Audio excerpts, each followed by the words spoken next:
find the pressure under your foot, you need two pieces of information. You need to know your mass and you need to know the area of a foot. To find your mass, you can use scales. And so you switch the scales on, make sure that they read 0, and then obviously you just stand on those to find your mass. But to find the area under your foot is a little trickier. And what we're going to do is I'm going to use a piece of graph paper and I'm going to draw around my foot using a pen on the graph paper.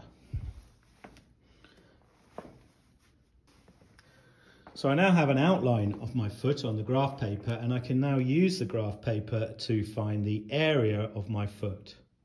So I'm now going to use the graph paper to help me find the area of my foot. And what I'm going to do is I know that each one of these squares, so a square that's this size here, for example, is 2 centimeters by 2 centimeters. So I'm just going to cross those out.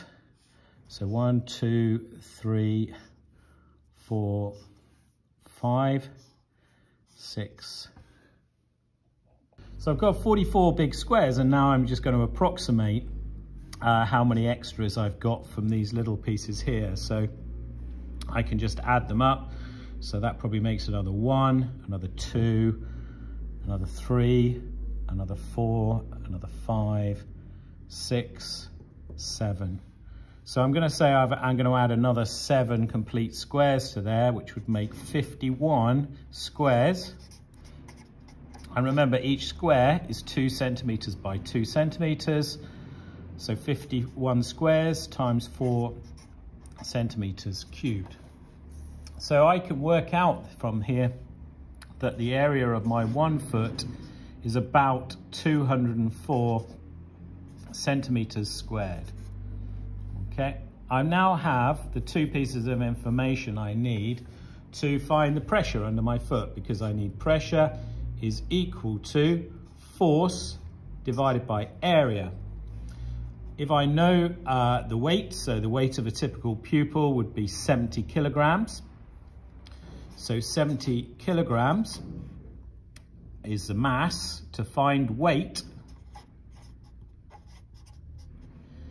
is equal to 70 times G, which is 700 newtons.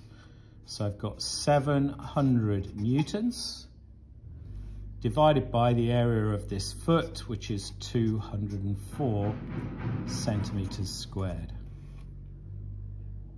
So I put that in the calculator. So 700 newtons, remember it's the weight, not the mass. So we need to multiply it by gravity on Earth of 10. So 70 times 10, which is what we did here, 70 times 10.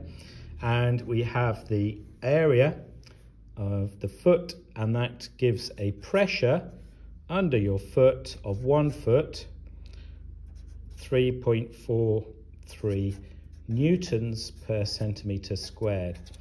That is assuming that you are stood on 1 foot. If you were stood on 2 feet, obviously the area would change. So therefore you would have a smaller pressure because your weight is distributed over a bigger area.